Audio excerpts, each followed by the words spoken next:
Bismillahirrahmanirrahim. Dari akun Ahmad Maulana. Assalamualaikum Ustaz. Waalaikumsalam warahmatullahi wabarakatuh. Saya mau bertanya, boleh tidak? Boleh. Namanya bertanya ya. Baik, belum tentu dijawab kan? Minta tolong dengan sangat dijawab ya Ustaz. Baik. Apa hukum membaca Al-Quran tidak pakai irama? Dan adakah dalil yang menekankan membaca Al-Quran harus dengan irama? Mohon penjelasannya Ustaz. Terima kasih. Baik. Apa itu irama? Hah? Irama adalah Roma. Roma adalah irama. Kan? Irama itu suara yang mengandung nada. Ya kan? Suara yang mengandung nada. Singkatnya begitulah. Bila kita bicara tentang suara yang bernada, apa kaitannya dengan Al-Quran? Maka kita bisa turunkan nanti. Ambil satu hadis dulu. Satu hadis. Kita tuliskan dulu ya supaya kuat referensinya. Boleh dicek nanti ya. Boleh dicek. Rawinya namanya Al-Bara. Al-Bara. Ya. Al-Bara bin Azib. Ditemukan di Ibnu Majah misalnya. Nomor hadis 1342. Di Al-Bukhari ada, tapi mu'allaq sifatnya. Dan nanti mausul juga di beberapa hadis yang lain. Perhatikan baik-baik. Langsung saja qala Rasulullah sallallahu alaihi wasallam. Perhatikan kalimatnya. Zayyinul Qur'ana bi aswatikum, atau kama qala Rasulullah sallallahu alaihi wasallam. Baguskan bacaan suara-suara kalian itu saat membaca Al-Quran. Baguskan suara kalian itu saat membaca Al-Quran. Zayyinul Qur'ana bi aswatikum. Baguskan bacaan Quran itu melalui suara-suara kalian. Intinya demikian. Fa inna husnas sauti yazidul Qur'ana husna. Karena bagusnya suara itu bisa berdampak juga kepada bagusnya penerimaan dari ayat-ayat Quran yang didengar. Jadi kalau suara yang digunakan untuk membaca itu bagus, baik, maka terdengarnya pun enak. Bagus, baik. Nah, sekarang standar bagusnya apa? Apakah standar bagusnya yang disebut dengan irama itu menjadi lagu, atau ada nada, atau yang lain? Maka ulama mengatakan maksudnya akhriju bi aswatikum, ya, maka keluarkanlah dengan suara-suara Quran itu, dengan suara-suara kalian itu, bihi, saat membaca Al-Quran, bitajwidi wa tahsini wa tartili. Yang dimaksud bagusnya suara ini adalah satu, mengacu kepada tajwid, atau standar tahsin, atau tartil. Ambil yang pertama, apa itu tajwid? Yuk ngaji kita kitab tajwid. Ambil yang paling tipis diajarkan di pesantren, namanya Hidayatul Mustafid fi ilmi tajwid. Pembukanya, ma ilmi tajwid. Mat tajwidu, at-tajwidu lughatan al-ityanu bil jayyidi wa istilahan ilmun yu'rafu bihi haqqahu wa mustahaqqahu min as-sifati wal mududi wa ghairi dhalika kat-tarqiqi wa tafkhimi wa nahwihima.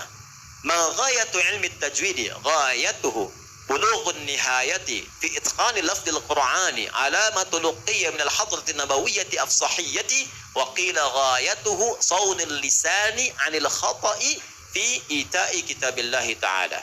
Paham? Tidak? Baik.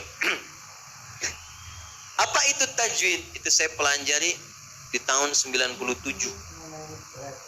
Saya baca itu, belajar di hari Rabu. Pelajarannya sore jam 4, saya baca jam 2. Saya hafalkan itu tahun 97. Berarti sekarang sudah berapa tahun? 15 tahun ya? Ada kurang lebih ya? 15 tahun. Saya ingatkan kepada adik-adik yang masih belajar atau kita semua, salah satu wasilah untuk menguatkan hafalan itu nanti ada 3. Ada 3. Ada berapa? Ada 3. 1, jauhi maksiat. Yang kedua, tingkatkan taat. Rajin sholat, tahajud, rajin baca Quran. Yang ketiga, ini penting nih ya, bisa doa orang tua atau memuliakan guru. Jadi kalau sedang belajar, kita mohon kepada Allah berkahnya guru. Apa di antara caranya untuk menghindari, untuk tahu aib-aibnya guru? Jadi kalaupun kita tahu ada salahnya misalnya, dan memang manusia itu tempatnya salah, maka jangan berusaha mencari kesalahan guru. Itu saya praktekin betul. Yang pertama, di antara yang mempraktekkan ini dari ulama besar kita, namanya Syekh Nawawi dari Banten, Syekh Nawawi Al-Bantan. Itu kalau mau datang ke majlis ilmu, beliau biasa sedekah dulu. Sedekahnya diniatkan kepada Allah supaya dihindarkan diri dari melihat aibnya guru. Makanya jadinya berkah, ilmunya banyak. Dan itu memberikan kekuatan. Nah, gabungan semua itu disebut takwa. Di mana dalilnya? Al-Baqarah di ayat 282, di ujung akhirnya, paling kiri sebelah bawah. Wattaqullaha wa yu'allimukumullah. Apa itu tajwid? Tajwid itu menghadirkan sesuatu dengan baik dan benar.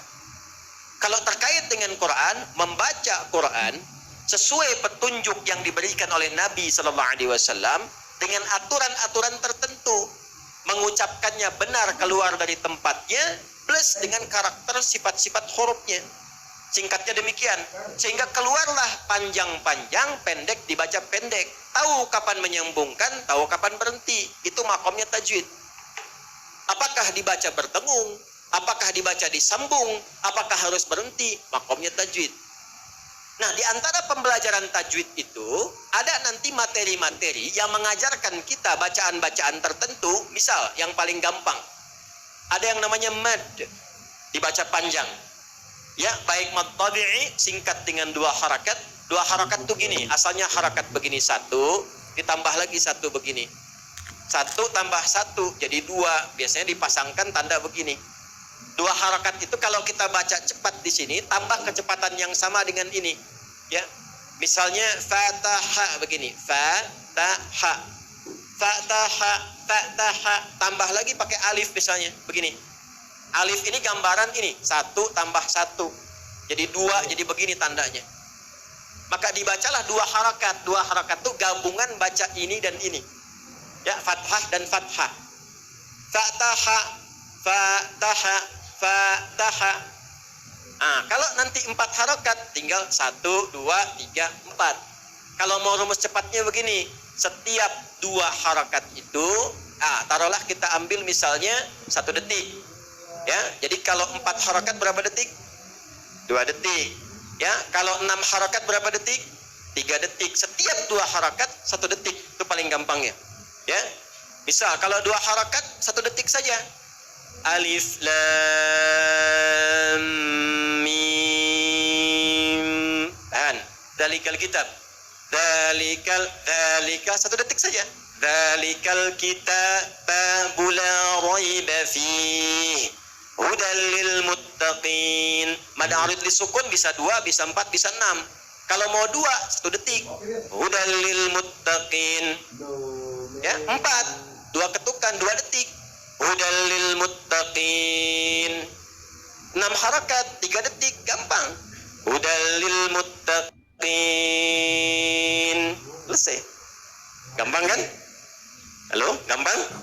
Gampang ya? Nah, ini tajwid. Jadi kalau kita belajar tajwid dari panjang dan pendek saja, itu otomatis akan melahirkan suara yang menghadirkan nada. Itulah irama. Makanya otomatis belajar Quran pakai tajwid itu pasti akan keluar irama. Dan yang paling menarik, irama Quran itu 1, beda dengan musik. Makanya iramanya nggak bisa disebut musik. Awas ya, iramanya nggak bisa disebut apa? Musik. Ada 2 nanti irama yang nggak bisa disebut musik. 1 Quran, yang kedua adzan. Jelas? Karena itu musik sudah ada di zaman jahiliyah. Jangan salah. Sudah ada. Karena untuk membuat syair, syi'run, orangnya syair, jamaknya syu'ara. Untuk membuat syair itu syaratnya 4. Syair itu syaratnya 4. Di antara 4 itu ada fasahah, harus fasih kata-katanya. Nggak boleh a-i-e, a-i-e, a-i-e. Yang kedua, khayal, ada imajinasi. Semakin tinggi imajinasi, semakin kuat ya daya pikat syairnya. Yang ketiga apa? Ada unsur musik. Makanya nanti ada notasi di jahiliyah itu. Notasinya dikenal dengan bahar namanya. Ada 16 bahar. Ini ilmunya arud namanya. Ada 16 notasi. Ada rumus tawil yang pertama. Tawilun lahudunal bukhuri fadailu. Fa'ulun mafa'ilun fa'ulun mafa'ilu. Kifa nabki min dhikra min dhikra hadal habibi bihadal manzili. Bisabdulli wa bainad dakhuli fahawmali. Ya. Kifa nabki dhikral habibi wa manzili. Bisabdulli wa bainad dakhuli fahawmali. Itu tawil. Ada yang mustaf'ilun mustaf'ilun mustaf'ilun mustaf'ilun mustaf'ilun mustaf'ilun rajaz. Sautus safiril bulbuli hayyaja qalbi thamili alma'u wa zahru ma'a ma zahri lahdul muqali fa anta ya sayyidali wa sayyidi wa maulali fakam tayammuni ghazayyilun uqayqali kataftuhu min wadnatin min fi'li hadha ar-rajuli faqala la la la la faqad ghada muharwili wa wal walad wali waliya wa illali faqultu la tuwalwili fabayyin lu'ali qalat tauhina kadha in harwadul muqali kahatan kakailalin tattabi oh bisa diulang. Ada madin, mufa'alatun fa'ilatun. Ya, apa jadinya? Dipraktekkan.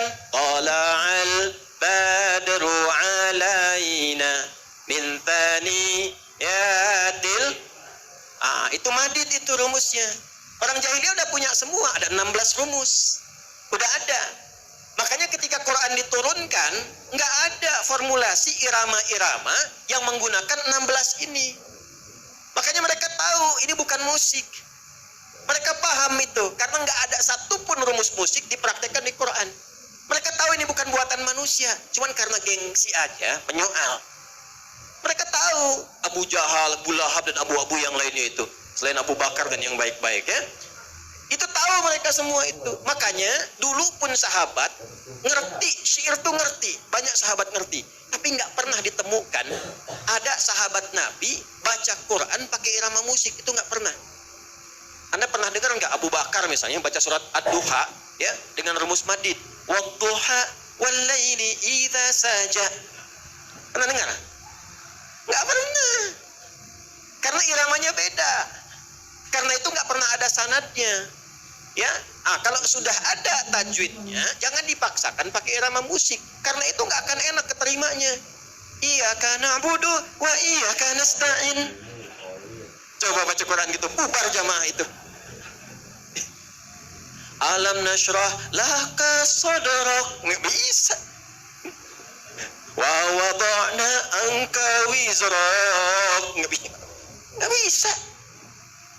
Coba aja Anda, jangan ya, jangan. Jadi kalau sudah ada tajwid, nggak usah pakai langgam yang aneh-aneh. Nah, mau langgam Jepang, langgam Cina, langgam Jawa, langgam Sunda. Orang kayak, yuk popuh lah, daminati lada, nih baca Quran nanti, nggak bisa. Ya. Bubui bulan, sangran bentang, alam taro, kaifa fa'ala rabbuk, nggak bisa. Nggak enak keterimanya. Jelas ya? Jadi nada di Quran itu, irama Quran itu bukan musik yang dimaksudkan di musik-musik biasa. Bukan itu, beda. Itu dihasilkan dari tajwid. Karena itu sentuhan ke hatinya pun lain. Dan dahsyatnya, setiap orang yang belajar tajwid, itu akan keluar bacaan Quran dari lisannya yang menandakan irama-irama secara pribadi masing-masing. Itu bisa beda satu dengan yang lain. Mau disama-samain akan ketahuan. Bismillahirrahmanirrahim. Oh iya masih cecep. Udah ketahuan. Ya orang tua kita dulu tuh kan nggak ada lagu-lagu yang aneh-aneh, tapi kita tuh tahu dan merasakan betul bacaannya. Tulus, enak. Jadi kalau kita ngajinya benar, diikutin tajwid, keluar irama sendiri. Itulah mukjizat Al-Quran. Jadi nggak bisa ditiru siapapun. Alhamdulillahi Rabbil Alamin Ar-Rahmanir Rahim. Siapa itu? Sudais, Ustaz Adi. Ya, jadi kita udah bisa biasa, oh ini Ausi ini Al-Affas ini. Oh ini Sudes, ini Surem. Udah ada cirinya sendiri. Dan jadi pribadi aja. Karena itu kalau baca Quran, ikut tajwid, jangan ikut lagu. Itu telinga saya itu sering kali panas kalau jadi makmum. Sering kali panas, tapi nggak bisa dikucek. Ya, kalau imam lagunya bagus emang, cuman tajwidnya berantakan. Iyyaka na'budu wa iyyaka. Memang bagus lagunya, cuman kepanjangan gitu. Ya, jadi jangan ngikutin lagu. Jangan ngikutin lagu. Sekalipun nanti ada sebagian ulama membuat standar-standar irama. Seperti Bayati, bukan Bu Yeti, Bayati. Ada soba, ada ras, kan? Ar-tayran 'alal ghusni yunadi. Ya kan? Ada itu ya? Ada dipraktekkan di Ar-Rahman itu kan? Khalaqal insana min salsalin kal fakhari wa khalaqal jan. Ya, kurang lebih begitulah ya, kurang lebih. Saya kan bukan ahli di maqamat ya. Tapi maksud saya itu gambaran-gambaran spesifik untuk Quran, tapi jangan maksakan baca Quran untuk dibawa ke lagu. Jelas? Karena itu di era Islam, ketika Islam datang memberikan pencerahan dan perubahan, lagu-lagu yang tadinya inspirasi-inspirasi kosong, jadi orang jahiliyah itu biasa, kalangan para syair, syuara itu ada yang datang ke lembah-lembah cari inspirasi, sehingga lupa dengan anak, lupa dengan kegiatan yang lain, untuk dapat imajinasi aja, lirik-lirik tertentu, sehingga meninggalkan kegiatan yang pokok. Itu dicela oleh Quran, tidak dibenarkan. Ya, maka turun Quran surah Asy-Syu'ara ayat 227 itu. Wasyu'ara'u yattabi'uhumul ghawun alam tara annahum fi kulli wadi yahimun. Seringkali mereka mencari inspirasi datang ke lembah-lembah. Cuman sayang meninggalkan banyak kegiatan yang positif. Kalau diadopsi sekarang nggak usah ke lembah, kadang-kadang gelapin lampu semua, nyalain lilin satu cari inspirasi, tapi sholat ditinggalkan, anak lupa dimandiin, tuh kan? Dan sebagainya dan sebagainya. Nah itu yang tidak diinginkan. Maka dirobahlah dalam nanti peradaban Islam, irama-irama musik tadi dialihkan kepada yang disebut dengan nazam. Maka nazam disertakan kepada disiplin ilmu. Apa di antaranya? Di bahasa ada namanya Alfiyah. Alfiyah Ibnu Malik itu yang paling terkenal 1002 bait. Rumusnya masih sama, yang rajas mustafilun, rajas musdawaj namanya. Tapi dibawa untuk menghafal kaidah bahasa Arab. Kalamuna lafdun mufidun kastaqim wasmun wa fi'lun thumma harfunil kalim wahiduhu kalimatun wal qawlu am wa kalimatun biha kalamun qad yu'am bil jarmi wa tanwini wan nida wa al wa musnadin lil ismi tamyizun hasal bita fa'alti atat wa ya if'ali wa nun iqbalanna fi'lun yanjali. Kalau kita hafal ini, pakar di bidang nahwu dan saraf. Ada alfiyah di bidang hadis. Ada alfiyah, ada nanti syatibiyah. Itu nawamat semua itu untuk menghafal kaidah-kaidah tajwid. Nah, itulah di masa era Islam. Begitu mulai ditinggalkan khazanah pengetahuan itu, menjauh dari Quran, jauh dari hadis, orang dulu baca hadis itu jadi kurikulum hidup. Aduh, saya gelisah, iman saya itu naik turun terus, gimana supaya naikin dan gak turun? Maka bacalah kemudian kurikulum hadis. Yang dicari di Al-Bukhari itu bukan cuma 1-2 hadis. Buka topiknya, Kitabul Iman, kitab yang kedua, topik yang kedua tentang iman, 57 hadis. Dipelajari semuanya, sehingga iman naik lagi. Pencari ilmu, baca topik nomor 3, Kitabul Ilmi. Itu caranya. Jadi cara orang berinteraksi dengan hadis itu, membawa hadis sebagai kurikulum kehidupan. Anda pebisnis, kenapa nggak mengeluarkan hadis-hadis tentang bisnis? Anda pelajar, kenapa nggak mengeluarkan ayat-ayat hadis-hadis tentang ilmu? Al-Bukhari itu sebelum menampilkan hadis, ayatnya dulu. Ayat, hadis, ayat, hadis, ayat, hadis. Nanti prakteknya lihat di sirah. Makanya kita itu lengkap, nggak ada celahnya sama sekali.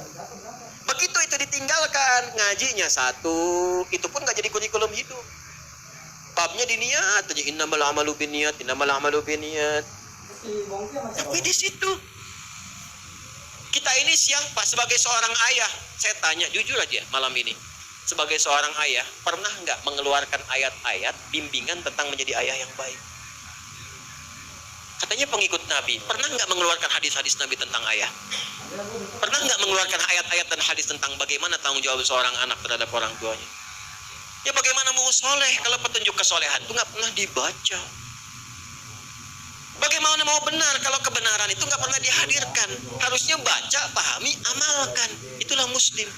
Karena itu disebut muslim, tunduk, patuh. Pada apa? Pada ketentuan. Ketentuan siapa? Allah. Ada di mana? Quran. Penjelasnya di mana? Hadis. Makanya syahadat kita dua paketnya. Asyhadu an la ilaha illallah wa asyhadu anna Muhammadan sallallahu alaihi wasallam. Begitu caranya. Begitu ditinggalkan itu balik lagi. Makanya yang tadi maqamat, nazamat untuk ilmu, balik lagi. Begitu diambil oleh barat, jadi notasi musik lagi. Notasi musik lagi. Dibawa ke Persia. Jadi apa di Persia itu? Jadi do re mi fa sol la si do, dal ro mim fa sod lam si dal. Itu dari Persia, dari khazanah Islam. Ketika diambil kemudian ke barat, dikembangkan di barat, kan barat punya tipikal, keimanan kan belum ada. Dikembangkan dengan intuisi saja, maka jadi notasi lagi. C D F G A B C G A B C D F is G D F is G A B cis D A B cis D F is gis A F is gis A B cis dis E B cis dis E fis gis ais B fis gis ais B cis dis ais bis cis dis ais bis gis ais bis cis. Saya hafal. Cuman apakah main musik bisa? Tidak. Megang gitar? Bisa, megang. Main? Tidak. Gitu. Karena memang saya bukan di situ dan tidak terlalu suka saya. Ya, karena gelombangnya nggak sama dengan Quran. Gelombangnya nggak sama. Tapi ada kebutuhan riset untuk mengetahui hukum. Sehingga bisa membedakan mana yang dibolehkan, mana yang tidak. Ini yang boleh, oh ini yang digunakan. Ini yang tidak boleh, jangan dilakukan. Kapan jadi boleh, kapan jadi tidak.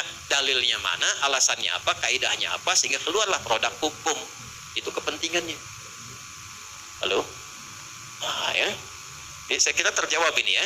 Nah, jadi yang paling dipentingkan itu adalah irama yang dimaksudkan memperbaiki bacaan dari segi tajwid. Tahsin, ya, tahsin bagusnya bacaan secara benar disampaikan. Tartil terukur sesuai dengan hukum-hukum, kapan dibaca panjang, pendek, waqaf, ibtida, ya, dan seterusnya. Itu yang dimaksudkan. Adapun nanti irama akan muncul dengan sendirinya yang menyesuaikan dengan kepribadiannya. Makanya ketika keluar bacaan Quran itu dahsyatnya. Itu bisa menjadi syifa untuk pribadinya dan rahmat. Rahmat memberikan ketenangan, syifa memberikan kekuatan dan kesembuhan. Jadi kalau rajin baca Quran, rajin ya, sesuai tajwid, yang pertama Allah akan berikan kelapangan pada hati kita. Makanya orang ahli Quran itu hatinya cenderung lapang. Nanti manfaatnya itu akan dibawa mudah menerima ujian-ujian hidup. Ya, jadi ketika mendapatkan masalah itu nggak cepat merespon dengan kegelisahan dan nggak banyak curhat. Ih, Miftahul Jannah, masjidnya menit tebihnya, tulis gitu. Buat apa dituliskan? Kan udah ada odong-odong depan. Naik selesai. Ya, tapi kalau kita lapang, enak kita terima apapun itu. Wajar, kesulitan itu wajar. Ya. Tapi tidak wajar menjadikan kesulitan sebagai keluhan karena itu bukan solusi. Jelas? Oke, itu ya. Yang kedua syifa. Syifa itu penyembuh. Ya, penyembuh pertama itu bagi penyakit hati. Hati itu ada penyakit. Kalau penyakit fisik disebut dengan daun, obatnya dawa. Penyakit hati disebut dengan maradun. Fi qulubihim marad. Fazadahumullahu marad. Marad itu apa contohnya? Kalau penyakit fisik itu pusing, mual, sakit luar. Kalau penyakit hati riya, sombong, dendam, iri hati. Makanya irinya iri hati. Saya belum pernah temukan iri akal. Iri hati. Itu yang dijaga. Bagaimana cara satu obatnya? Meningkatkan ibadah. Yang paling potensial bisa digunakan adalah dekat dengan Al-Quran. Makanya orang ahli Quran itu lembut gitu. Melihat orang itu bi'ain rahmah, dengan pandangan kasih sayang. Ya, jadi kita melihat orang tuh selalu ada peluang taatnya gitu. Saya tuh kadang juga suka minta maaf pada orang-orang yang mungkin pernah menyakiti. Kalau cara saya merespon mungkin kurang baik. Ya. Kenapa? Karena sepanjang berkehidupan dia masih punya hak untuk menjadi soleh. Dan jangan hambat itu. Sepanjang dia hidup, kita hidup, berjalan untuk berbuat baik. Walaupun itu pilihan bagi yang bersangkutan. Minimal hisab kita diringankan. Ya, saya tidak ingin ditanya di akhirat nanti, kenapa kamu celah dia? ya kan? Padahal dia saya biarkan mencela kamu supaya kamu memaafkan dia, dan dengan maaf itu ada doa untuk dia, mungkin demikian. Jelas ya?